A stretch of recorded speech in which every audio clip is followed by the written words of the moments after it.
MSF भरती 2026 महाराष्ट्र। नमस्कार विद्यार्थी मित्रांनो, तुमच्यासाठी अतिशय आनंदाची बातमी घेऊन आला। MSFची या ठिकाणी मोठी भरती निघत आहे आणि MSF मध्ये जे विद्यार्थी मित्रांनो आपण या ठिकाणी जर पाहिलं तर MSF मध्ये जो पगार आपल्याला भेटणार आहे तर जवळपास या ठिकाणी 21-22 हजार रुपये महिना MSF ला राहते आणि इन हँड जो आपल्याला पगार भेटते तर हा 18 ते 19 हजार रुपये आपल्याला इन हँड या ठिकाणी पगार भेटते। एक लक्षात ठेवा, तर MSFची या ठिकाणी भरती निघत आहे, एक लक्षात ठेवा। आणि MSFची भरती ह्या ठिकाणी निघत आहे महाराष्ट्रामध्ये, एक लक्षात ठेवा। आणि त्याचबरोबर हजारो विद्यार्थ्यांचं जे सिलेक्शन MSF भरतीमध्ये होणार आहे, एक लक्षात ठेवा। आणि या भरतीमध्ये जे विद्यार्थी मित्रांनो कोणताही आपल्याला पेपर द्यायचं नाही, कोणतेही यामध्ये ग्राउंड द्यावं लागणार नाही, कोणत्याही उंचीची काही अट नाही, कोणतेही मुलाखत आपल्याला द्यावं लागणार नाही, डायरेक्ट आपलं MSF भरतीमध्ये सिलेक्शन होणार आहे, एक लक्षात ठेवा। त्या संदर्भात सुद्धा तुम्हाला या व्हिडिओच्या माध्यमातून सांगणार आहे आणि MSF भरतीबद्दल सुद्धा तुम्हाला माहिती सांगणार आहे। आणि त्याचबरोबर विद्यार्थी मित्रांनो कोणकोणत्या विद्यार्थ्यांचं सिलेक्शन MSF भरतीमध्ये होणार आहे याबद्दल सुद्धा आपण बोलणार आहे, एक लक्षात ठेवा, ठीक आहे। आणि MSFच्या ज्या जागा आहे ह्या जवळपास 20,000च्या वरती या ठिकाणी जागा या ठिकाणी निघत आहे, एक लक्षात ठेवा, ठीक आहे। तर ते पत्रक सुद्धा आलेलं आहे MSFचं, ते पत्रक सुद्धा मी तुम्हाला या व्हिडिओच्या माध्यमातून दाखवणार आहे आणि किती विद्यार्थ्यांचं सिलेक्शन होणार आहे ते सुद्धा तुम्हाला सांगणार आहे। निवड आपली कशा प्रकारे होणार आहे, किती मार्क जर आपल्याला असेल तर आपलं सिलेक्शन होणार आहे याबद्दल सुद्धा आपण बोलणार आहे। तर आजचा व्हिडिओ खूप महत्त्वाचा होणार आहे, व्हिडिओ शेवटपर्यंत बघा आणि व्हिडिओला आताच लाईक करा। नमस्कार विद्यार्थी मित्रांनो, माझी नोकरी कॉर्नर यूट्यूब चॅनलवर मी गोपाल वानखडे तुमचं सर्वांचं सहर्ष स्वागत करतो।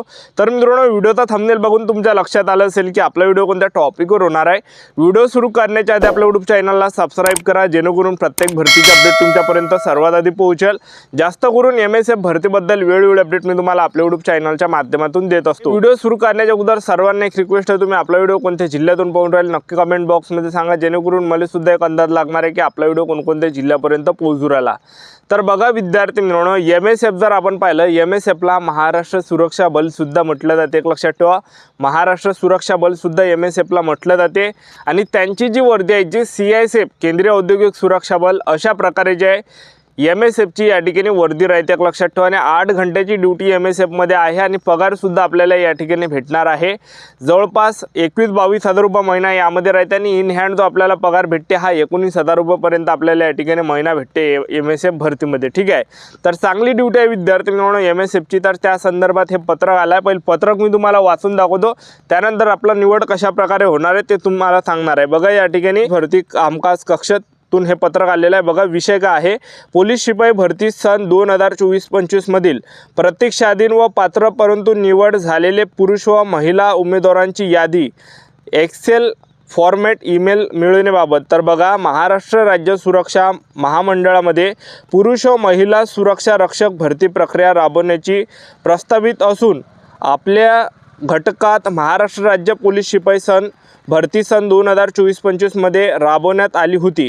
सदर भरतीमध्ये मैदानी चाचणी प्लस लेखी परीक्षा, फिजिकल आणि ग्राउंड होतं। अशा दोन्ही परीक्षा प्रतीक्षाधीन वेटिंग यादीतील उमेदवार तसेच पात्र परंतु निवड न झालेले उमेदवार क्वालिफाय आउट नॉट सिलेक्टर मैदानी परीक्षेमध्ये 50% पेक्षा जास्त गुण व लेखी परीक्षेत 40% पेक्षा जास्त गुण प्राप्त करणारे उमेदवार अशा यादीमधील उमेदवारांमधून महाराष्ट्र राज्य सुरक्षा महामंडळामध्ये पुरुष व महिला सुरक्षा रक्षक भरती करण्यात प्रस्तावित आहेत।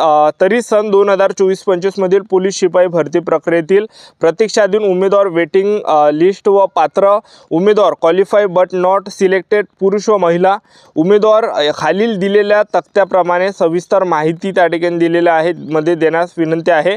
बघा या ठिकाणी मी तुम्हाला पत्रक स्क्रीनवर या ठिकाणी दाखवत आहे, ठीक आहे। तर हे पत्रक या ठिकाणी आलेलं आहे, एक लक्षात ठेवा, ठीक आहे। तर पुढच्या महिन्यात ही MSFची भरती या ठिकाणी निघत आहे, पुढच्या महिन्यात म्हणजे ऑगस्ट महिन्यामध्ये ही MSFची भरती या ठिकाणी निघत आहे। तर यामध्ये आपलं सिलेक्शन कशा प्रकारे होणार आहे, जे आता मागच्या वर्षीची जी पोलीस भरती झाली ऑक्टोबर-नोव्हेंबर महिन्यामध्ये फॉर्म भरणे चालू होते, त्याचे 16,000 जागांसाठी जे मागच्या वर्षी पोलीस भरती या ठिकाणी झाली, तर त्यामध्ये जे विद्यार्थी मित्रांनो ज्या विद्यार्थ्यांनी पेपर दिला, ग्राउंड पण दिला आणि पेपर पण दिला, अशातले काही विद्यार्थी सिलेक्शन झाला आणि ज्या विद्यार्थ्यांचं सिलेक्शन झालं नाही तर त्यांना डायरेक्ट सिलेक्शन होणार आहे, एक लक्षात ठेवा MSF मध्ये।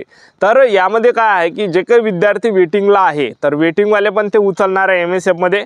आणि वेटिंगमधले तर समजा त्यांना समजून जा, कारण की बघा जे विद्यार्थी वेटिंगला राहते बघा 2-2 मार्कानं 4-4 मार्कानं, ठीक आहे, जे काही विद्यार्थी वेटिंगला वेटिंगला राहते तर ते MSF जॉईन करत नाही, एक लक्षात ठेवा, ठीक आहे. आणि ते MSF जॉईन नाही करत, मग त्यापेक्षाही कमी कडापवाले विद्यार्थी घेते. म्हणजे सांगायचं तुम्हाला एवढं की MSFमध्ये निवड कोणाला होते, वेटिंग लिस्टवालेच घेते अशातली गोष्ट नाही आहे. तुम्हाला जर समजा तुम्ही पोलीस भरती दिली असेल, पोलीस भरतीमध्ये तुम्हाला 150 पैकी 90 जरी मार्क पडले असेल, टोटल पेपर आपला या ठिकाणी 100 मार्कात होता आणि ग्राउंड आपलं 50 मार्कात होतं. 150 पैकी जर तुमचे या ठिकाणी जे विद्यार्थी मिळवणं 80-90 मार्क जरी येत असेल, टोटल 80-90 जरी मार्क तुमचे येत असेल, तर आपलं फायनल सिलेक्शन MSFमध्ये होणार आहे. कोणतंही ग्राउंड द्यावं लागणार नाही, कोणतीही उंचीची अट नाही, कोणताही पेपर नाही, डायरेक्ट उचलून घेते, एक लक्षात ठेवा, ठीक आहे. म्हणजे सांगायचं एवढं की यामध्ये जे विद्यार्थी मिळवणं डायरेक्ट आपलं सिलेक्शन होणार आहे. कोणतीही परीक्षा द्यायला लागत नाही, कोणतीही मुलाखत नाही द्यायला लागत, कोणतेही ग्राउंड नाही द्यायला लागत, सिलेक्टेडच आहे तुम्ही, एक लक्षात ठेवा, ठीक आहे. तर समजा तुम्हाला 80-90 जरी मार्क असेल पोलीस भरतीमध्ये, ठीक आहे, हे जे पोलीस भरती झाली, ह्या पोलीस भरतीमध्ये जर समजा तुमचे जे मार्क आहे 150 पैकी जर तुमचे 70-80 जरी मार्क्स या ठिकाणी बनत असेल, तर आपलं MSFमध्ये निवड होणार आहे, आपलं MSFमध्ये सिलेक्शन होणार आहे, एक लक्षात ठेवा, ठीक आहे. तर बघा विद्यार्थी मिळवणं, वर्दी या ठिकाणी चांगल्या, कोणत्याही वर्दीला या ठिकाणी नाव ठेवत नसते, एक लक्षात ठेवा, वर्दी ही वर्दी असते, एक लक्षात ठेवा, ठीक आहे. आणि MSFचं जर आपण या ठिकाणी पाहिलं, याच्या अगोदर MSFची भरती निघत जात आहे, म्हणजे जसं ग्राउंड 1600 मीटर ग्राउंड होतं, पण ते MSFची भरती या ठिकाणी निघणं बंद झालं. आता पोलीस भरतीमधूनच ते विद्यार्थी घेत आहे. आता तुम्हाला MSFमध्ये जरी लागायचं असेल तर तुम्हाला पोलीस भरतीमध्ये जवळपास 150 पैकी 80पर्यंत सुद्धा मार्क घ्यावं लागणार आहे, तेव्हा कुठं आपलं फायनल सिलेक्शन होणार आहे, एक लक्षात ठेवा, ठीक आहे. तर अशा प्रकारे आपली MSFमध्ये निवड प्रक्रिया होणार आहे. तर बघा हे MSFचं जे विद्यार्थी मिळवणं पत्रक आलेलं आहे, त्यामुळे तयार राहा. ज्या विद्यार्थ्यांनी पोलीस भरती दिली आहे मागच्या वर्षीची, जे 2025ची, ज्यांनी सुद्धा या ठिकाणी ग्राउंड दिलेला आहे, पेपर दिलेला आहे, जे आता विद्यार्थी लागले त्यामध्ये, ठीक आहे, तर त्यामधले विद्यार्थ्यांचं सिलेक्शन यामध्ये होणार आहे, लक्षात ठेवा. तर जास्त विद्यार्थ्यांचं सिलेक्शन होणार आहे, जास्त विद्यार्थी जॉईन करत नाही, पण काही विद्यार्थी त्या ठिकाणी जॉईन करते, एक लक्षात ठेवा, ठीक आहे. तर MSFची ही ड्यूटी आहे, जे विद्यार्थी मिळवणं चांगले. आता तुम्ही दोन्ही गोष्टी आहेत, चांगली आहे आणि वाईट आहे. तर तुम्हाला सांगून देतो, बघा विद्यार्थी मिळवणं चांगली गोष्ट कोणती आहे. चांगली गोष्ट म्हणजे आपण ड्यूटी आपली सोबत या ठिकाणी राहते, एक लक्षात ठेवा, ड्यूटी आपण करतो MSFची, आणि वर्दी मान सन्मान आपल्याला भेटते, एक लक्षात ठेवा. आणि प्लस आपण अभ्याससुद्धा करू शकतो, आणखीन तयारी करू शकतो, आणि पगार वगैरे चालू राहते. म्हणजे एक आपल्याला जे विद्यार्थी मिळवणं आर्थिक सहारा या ठिकाणी भेटतो, एक लक्षात ठेवा.